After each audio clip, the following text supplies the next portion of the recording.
pumanaw ang kilalang digital content creator at lady rider na si Princess Alamir, isang alumna ng College of Business Management and Accountancy ng UST Legazpi, sa isang malagim na aksidente sa San Pedro, Bacacay, Albay, noong umaga ng Pebrero 24, 2025. Isang masugid na riding enthusiast. Isang inspirasyon sa kanyang mga tagasunod sa social media. Ngunit sa isang iglap, natapos ang kanyang paglalakbay sa kalsadang kanyang minahal. Ayon sa ulat, nawala ng kontrol si Alamir sa kanyang big bike, dahilan upang siya ay sumemplang sa hindi inaasahang pagkakataon. Dumaan ang isang water truck at tuluyang nagpatigil sa kanyang tibok. Malalim ang hinagpis ng kanyang pamilya, mga kaibigan, at kapwa riders na labis na humahanga sa kanyang tapang at dedikasyon.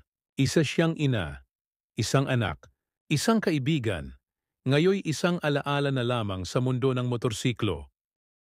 Paalam, Princess Alamir. Sa kabilang buhay, naway matagpuan mo ang walang hanggang biyahe sa mga ulap. Ride safe in heaven. Ride in peace.